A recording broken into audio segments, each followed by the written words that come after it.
On this day in 1914, over 100 years ago, one of the most remarkable events of human history occurred. The world was then at war, that war which we now refer to as World War I, that war which was at that time referred to as the Great War, or the war to end all wars. That great war had been going on only for a few months, yet the death toll was already up to 1 million.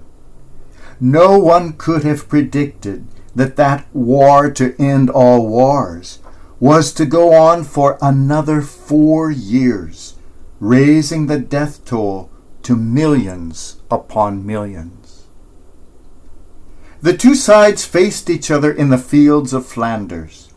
The soldiers in the bitter winter cold had dug trenches 6 to 8 feet deep and surrounded those trenches with parapets.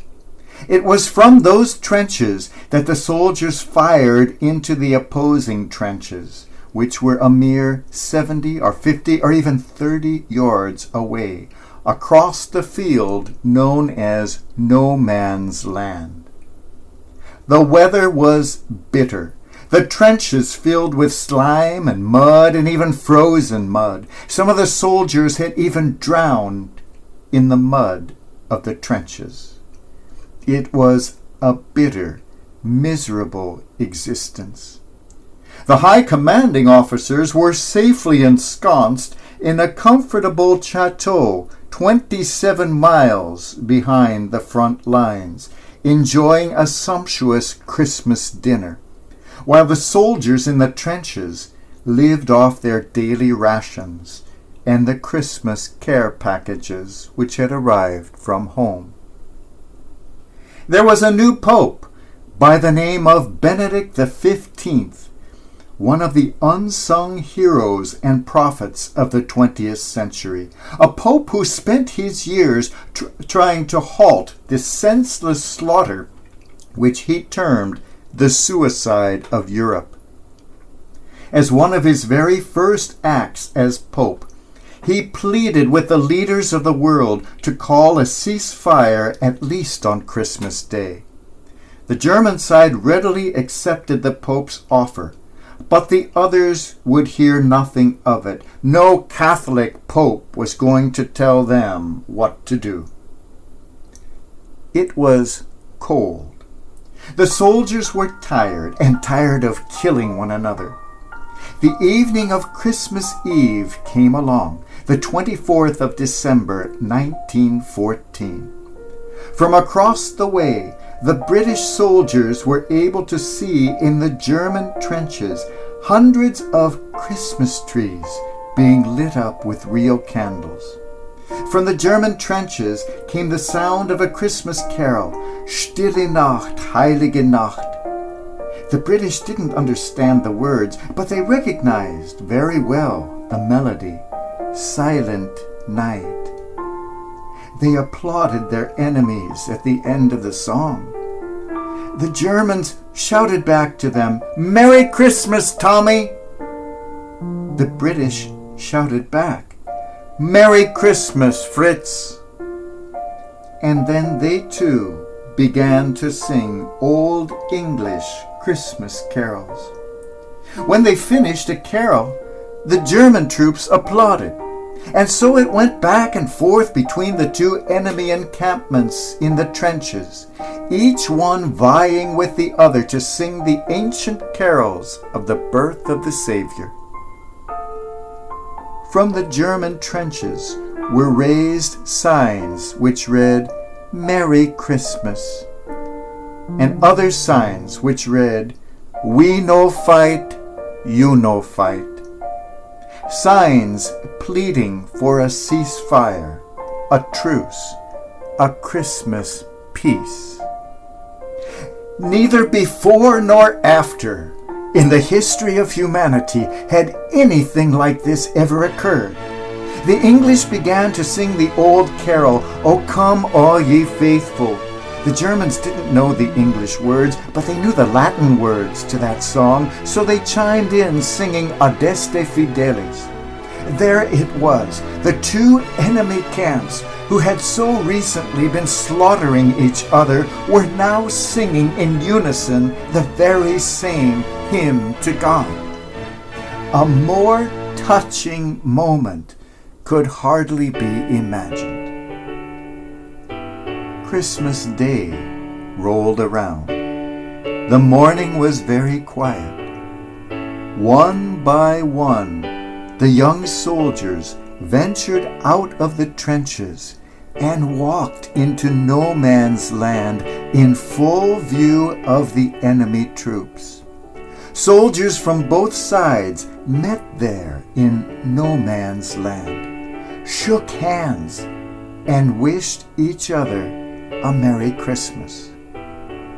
The first order of business, once that spontaneous Christmas truce was realized, was to take care of burying their fallen comrades lying there, often for weeks already, in that field known as No Man's Land. And together they buried their dead, the English and the Germans. Together they prayed types of funeral services for their fallen comrades. Together they prayed the 23rd Psalm, first in English, then in German. The Lord is my shepherd. Der Herr ist mein Hirte. So it was that on that Christmas day, through shared religious rites, they celebrate both birth and death together. The soldiers then began exchanging gifts. They exchanged beer for cognac, plum pudding for sausages. They exchanged tobacco and lit up one another's cigarettes. They gave each other postcards from back home and showed one another pictures of their own families, and a camaraderie developed between the two enemy camps. Some young German soldiers who had been barbers in civilian life gave free haircuts to their British enemies there on Christmas Day between the trenches in no man's land. Someone produced a ball, and a soccer game between the two armies was quickly in session. Such a Christmas has never been celebrated as that beautiful Christmas of peace of 1914. The High Command, in their comfortable chateau, found out about this spontaneous truce, became enraged, and ordered the men once again to commence firing. The men did, but they began firing at the stars rather than at one another. They had come to know each other and to see the common humanity which linked all of them. They were able to see that the enemy soldiers were not the monsters their national propaganda had made them out to be, but were very much human beings just like themselves. On that Christmas Day of 1914, what the great powers and politicians and leaders of the world had been unwilling to do, what even the Pope in Rome had been unable to do, was accomplished spontaneously by these men of goodwill in the fields of Flanders. Inspired by the lights of the Christmas trees, by the ancient carols, and by a distant memory of a little child, these men of goodwill dared to walk into that no man's land and discover a Christmas peace. All of us dig ourselves into trenches throughout our life. All of us find ourselves in the fields of Flanders. And when we venture to go into no man's land, passing between the man-made trenches of fear and pride, when we have the courage to crawl out of those deep and dark trenches into which we have dug ourselves, and are willing to stand up naked, unprotected, unarmed, exposed to the danger of the perceived enemies all around us, people who might not love us, people who might not understand us, people who might hurt us.